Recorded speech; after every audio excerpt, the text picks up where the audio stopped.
Gracias, señor presidente. Hemos tenido ocasión de discutir temas similares al que hoy nos ocupa en el pasado reciente, en un pasado tan reciente como la semana pasada, en que terminábamos la tramitación como proyecto de ley del Real Decreto 4. Y por eso algunas de las valoraciones que mi grupo hizo para ese Real Decreto 4 vuelven a ser válidas para este Real Decreto 11 que hoy nos ocupa. Decíamos en aquella ocasión que estábamos ante una iniciativa parlamentaria que no despierta un gran interés, a la vista está, que no despierta pasiones, que seguramente no genere grandes titulares, pero que, sin embargo, tiene importancia práctica, porque intenta solucionar una deficiencia fundamental en nuestra legislación económica. Como saben sus señorías, vivimos una crisis que es fundamentalmente una crisis de sobreendeudamiento, y hay muchas empresas sobreendeudadas que son viables, tienen un modelo de negocio viable si reestructuran su deuda, en cuyo caso podrían seguir produciendo, podrían seguir manteniendo sus empleos. Y, sin embargo, esta posibilidad en nuestro país, con la legislación actual, resulta prácticamente imposible. Lo habitual es que estas empresas sobreendeudadas, aunque tengan un modelo de negocio válido, se vean abocadas a un concurso de acreedores, y estos concursos de acreedores, en el 94% de las ocasiones, terminan en la liquidación de la empresa. Es decir, se venden los activos de esa sociedad, se paga lo que se puede de la deuda y, evidentemente, se destruyen los empleos y la empresa deja de funcionar. Parece, por tanto, necesario facilitar la primera alternativa, facilitar la reestructuración de la deuda y la continuidad de la vida de la empresa.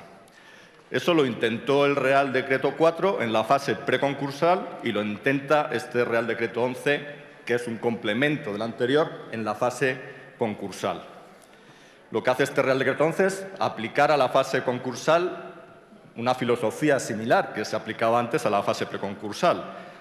Ideas como facilitar la reestructuración y refinanciación de la deuda, impedir que un pequeño número de acreedores pueda bloquear los acuerdos que cambian las condiciones de esa deuda, o facilitar la transmisión íntegra de la empresa, o si no puede ser íntegra, al menos de unidades productivas que formen parte de esa empresa.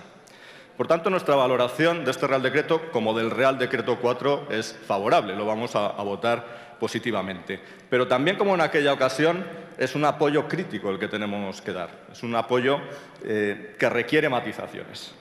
La primera cuestión, como ha indicado el interviniente anterior, es por qué se ha tardado tanto. Llevamos 7 años de crisis, estamos en el 4º año de legislatura y hay miles de empresas que ya han desaparecido. ¿Cuántas de esas empresas podrían haber sobrevivido si esto se hubiese hecho antes?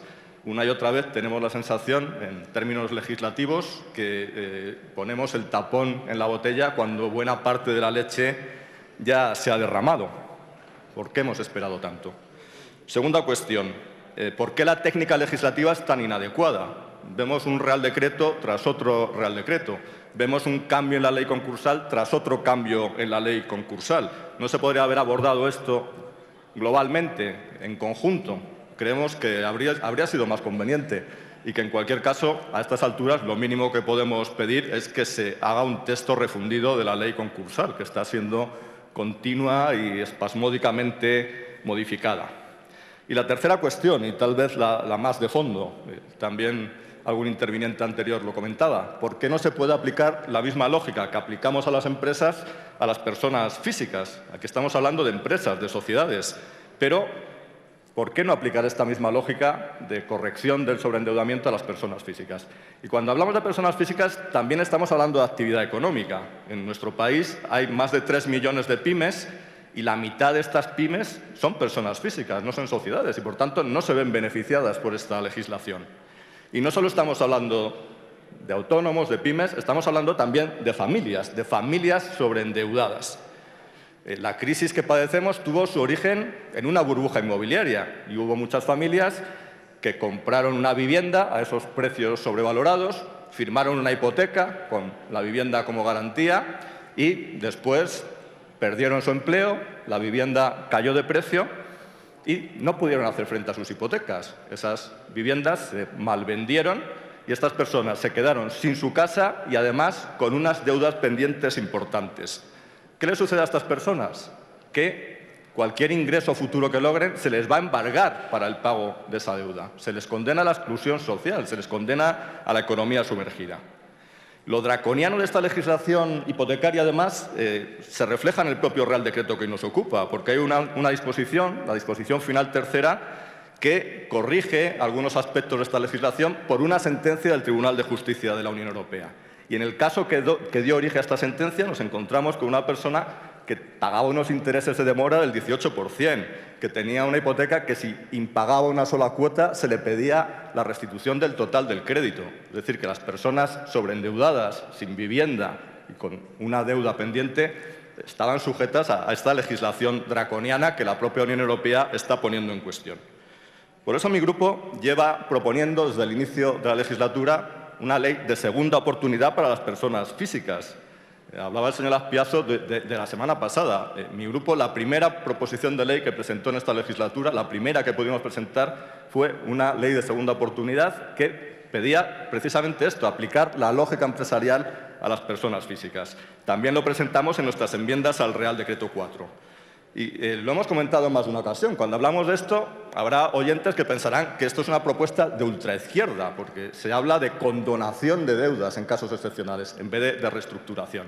Pero no es una propuesta de ultraizquierda, es una propuesta que la Unión Europea defiende en su recomendación de 12 de marzo de 2014 y que el Fondo Monetario Internacional también defiende en su informe sobre España. No es una propuesta radical, es una propuesta lógica que haría frente a un problema social que padecemos.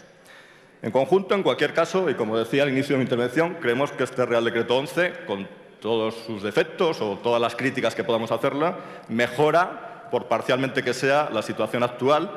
Lo votaremos favorablemente, pero entendemos que existe un compromiso del Gobierno, como ha dicho el ministro, de tramitarlo como proyecto de ley y existe un compromiso también de estudiar la posibilidad de avanzar en la dirección, de extender esta lógica hacia los autónomos o las personas físicas. Votaremos a favor y invitaríamos al grupo mayoritario y al resto de grupos a aprovechar definitivamente esta oportunidad para solucionar este grave problema social que padecen tantas personas en nuestro país. Eso es todo. Gracias, señor presidente.